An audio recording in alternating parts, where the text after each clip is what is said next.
안녕하세요. 한 주간 잘 지내셨나요? 오늘은 저랑 이상스쿨에서 뜨거운 반응을 보였던 두 가지 이슈에 대해 이야기해보려 합니다. 그럼 이상스쿨의 탑2 지금 만나보겠습니다.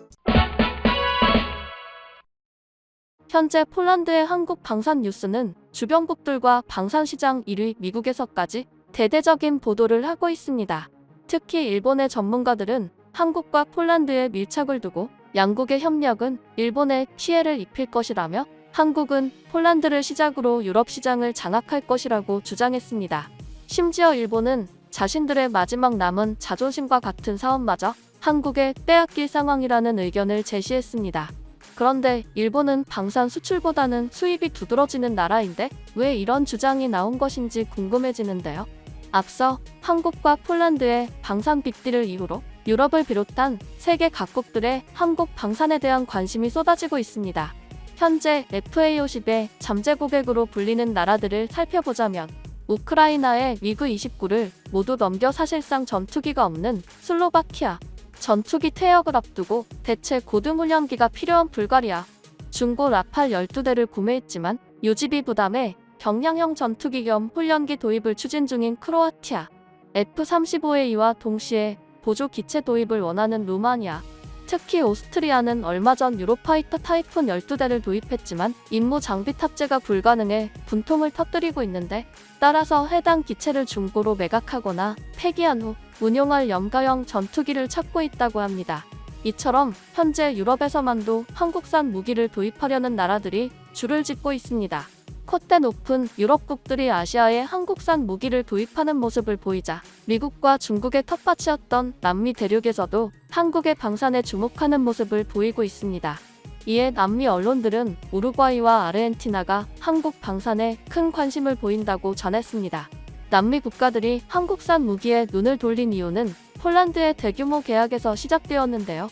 오래전 폴란드는 북한과의 관계가 두터웠는데 어느 순간 북한의 존재감은 줄어들고 우크라이나 사태 이후에는 한국과 밀착을 하는 모습을 보였다는 것입니다.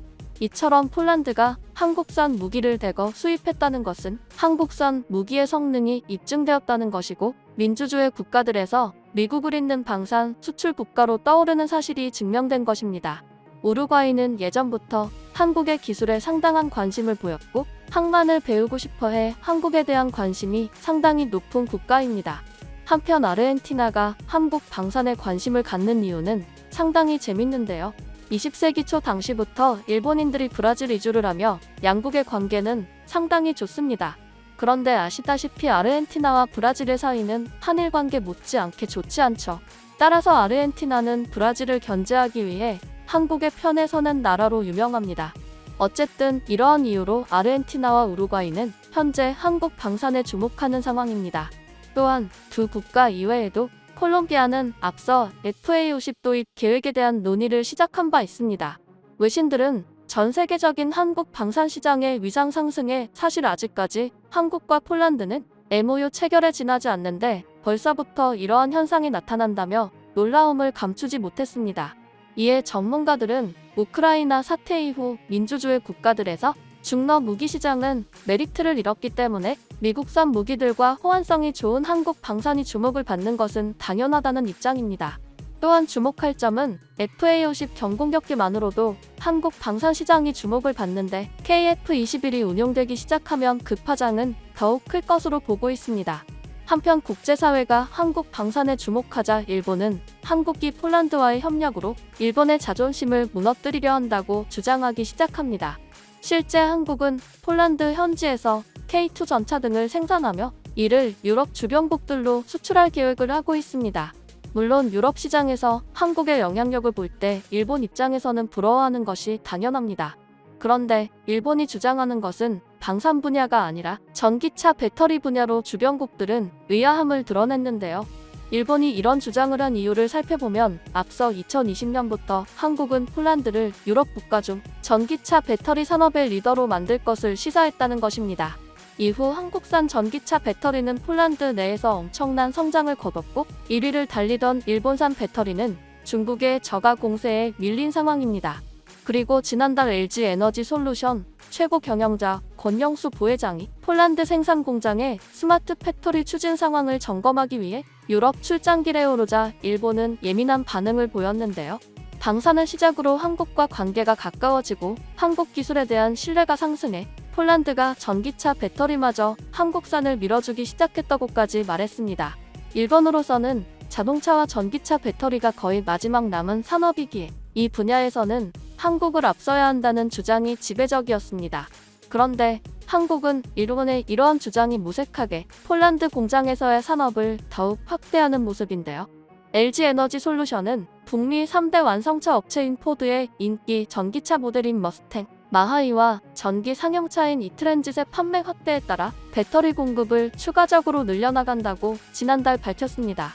이를 위해 내년까지 폴란드 공장의 포드양 배터리 생산 라인 규모를 기존 규모에서 2배로 증설하고 이후에도 순차적으로 증설을 이어갈 계획입니다.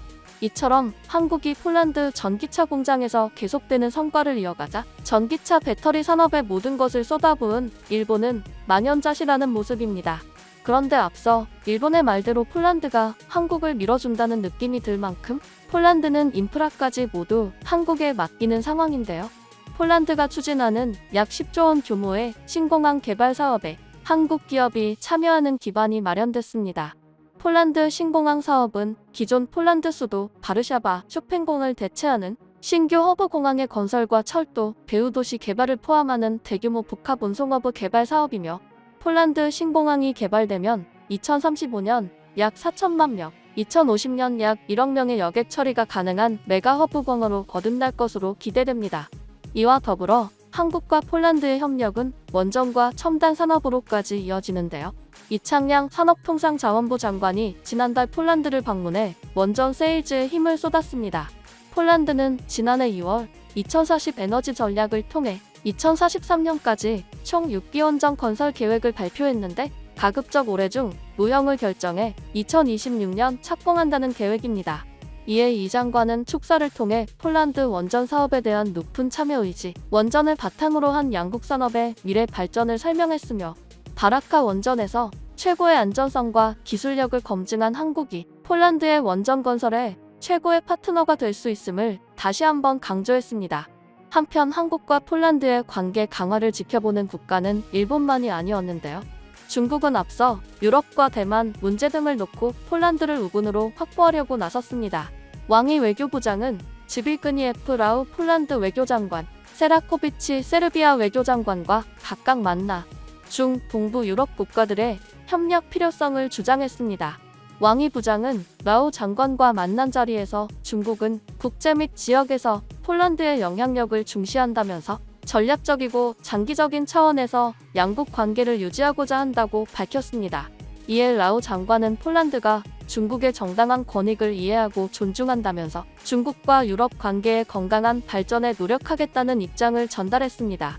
하지만 폴란드의 중국의 요청에도 중국과의 협력은 이행하지 않고 방산부터 원전까지 줄곧 한국과의 협력만을 이어오고 있습니다. 그런데 일본이 폴란드 배터리 산업에서 밀리는 것과 동시에 친중 총리가 당선된 호주에서 영향력 확대를 기대했던 중국이 당황하는 국면을 맞았는데요. 먼저 중국은 호주에서 중국산 무기를 수출할 생각을 하던 것으로 전해졌습니다. 그런데 호주가 폴란드와의 빅딜에 버금가는 수준의 한국 방산 수입을 고려하는 것으로 전해지며 상당히 당황해하고 있는 것으로 전해지는데요. 최근 이종석 국방부 장관은 말스 호주 부총리 겸 국방장관의 초청으로 호주 K9 자주포 현지 공장을 방문해 한호주 국방장관 회담을 진행했는데 회담 이후 호주가 한국의 무기 체계를 신뢰하고 있고 우리와 방산 협력 분야를 확대하려는 의지가 있다고 설명했습니다. 또한 최대 20조 원 규모의 육군 차세대 보병 전투장갑차 사업을 추진하고 있는 호주는 한국의 레드백과 독일의 링스 장갑차를 후보로 놓고 다음 달 말 우선 협상 대상자를 최종 선정할 계획을 밝혔습니다. 만약 폴란드와의 대규모 계약에 이어 호주와의 계약이 성사된다면 외신들은 한국이 영국과 이탈리아, 독일을 넘어서 세계 5위의 무기 수출국이 될 것으로 내다봤습니다. 이처럼 일본과 중국은 유럽 시장 진출을 위해 애를 써도 쉽지 않지만 한국은 특별한 시장 진출을 위한 행동을 취하지 않았는데도 세계의 러브콜을 받는 상황입니다.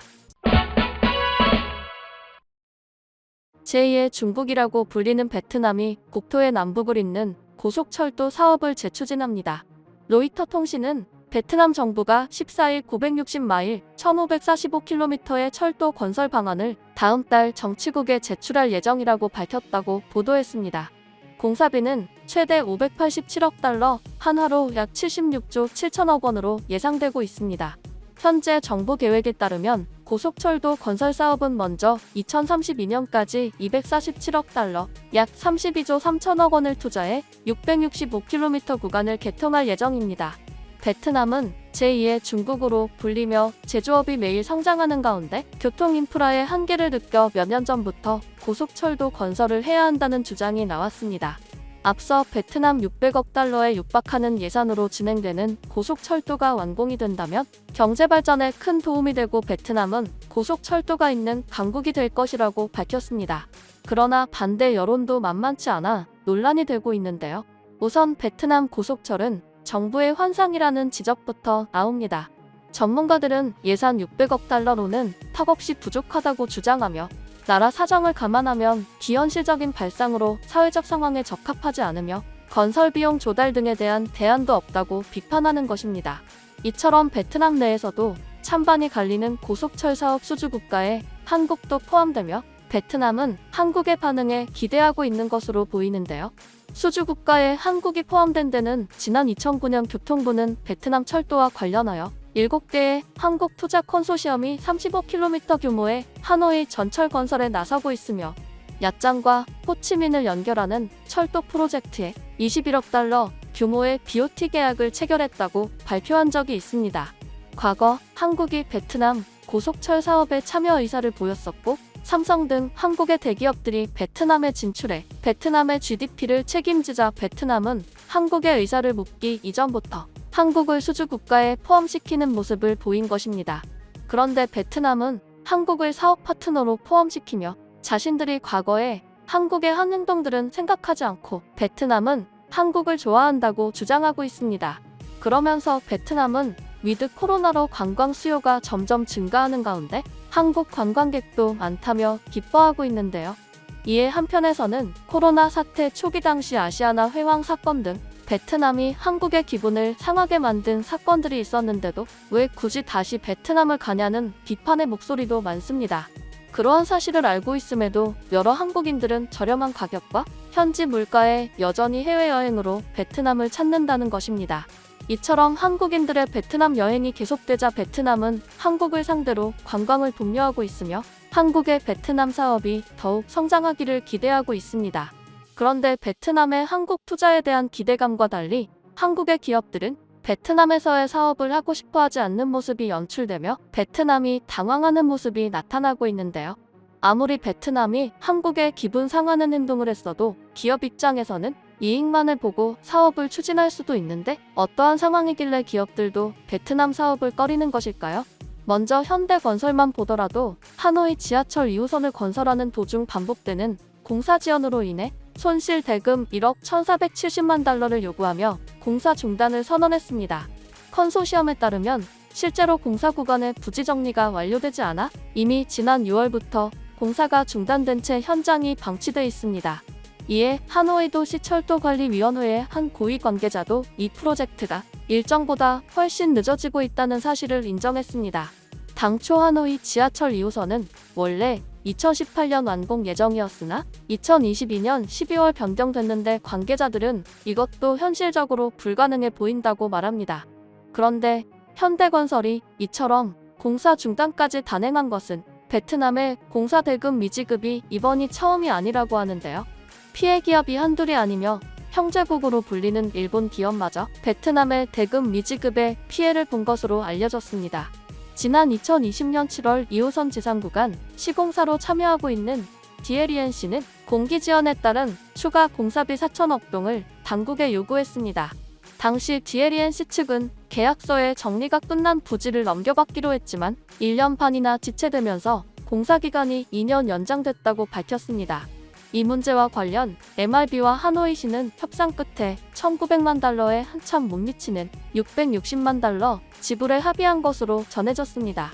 그리고 포스코도 이와 유사한 피해를 입어 소송을 진행해 승소해 무사히 대금을 지급받은 적이 있습니다. 이러한 일은 한국뿐 아니라 일본도 겪었는데요.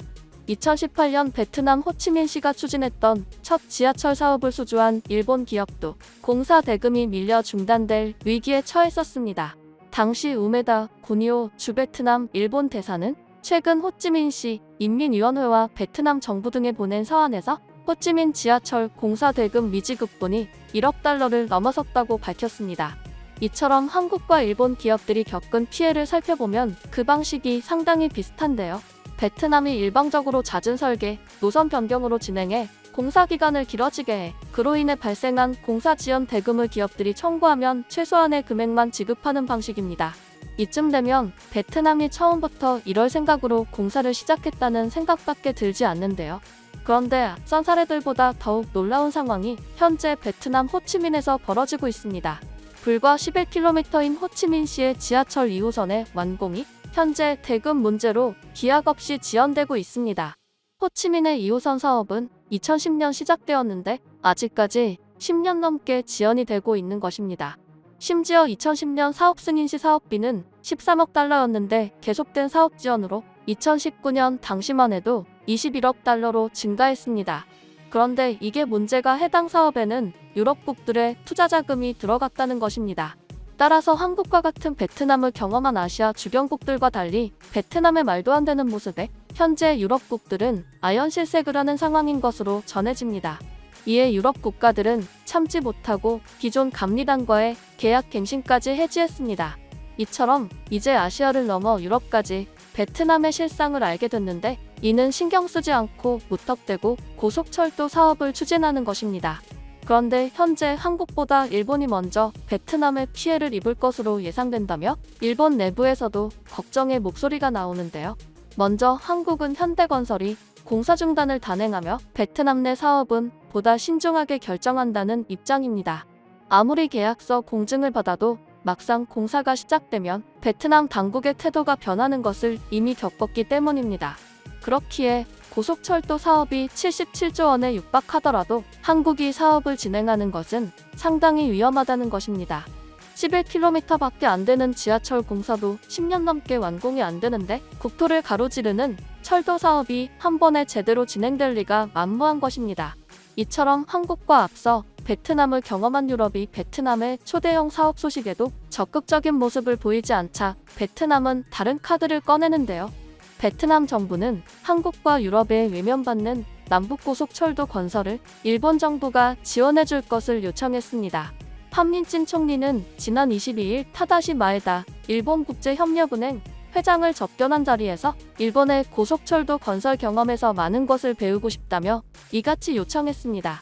또한 이날 찐 총리는 고속철도 외에도 양국이 공적개발 원조 프로젝트 협력 확대와 교통, 기후변화, 디지털 전환, 의료 역량 강화 등 국가의 전략적 인프라 개발에 대한 지원도 요청했습니다.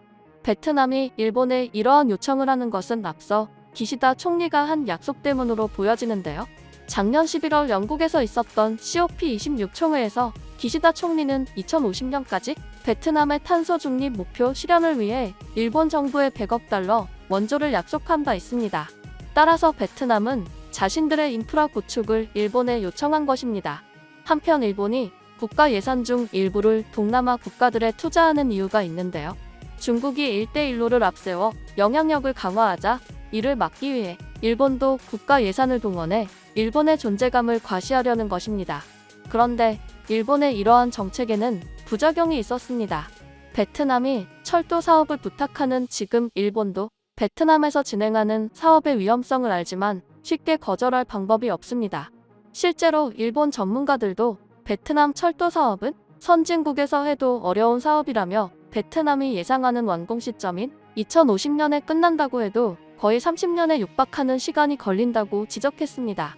만약 일본이 베트남의 고속철도 사업을 수주한다면 언제까지 사업을 계속할지 의문이라고 관계자들은 주장하고 있습니다. 이처럼 작년 기시다 총리의 1대1로를 견제하기 위해 했던 발언으로 일본은 위험성을 알면서도 베트남의 철도 사업을 진행할 상황에 처했습니다.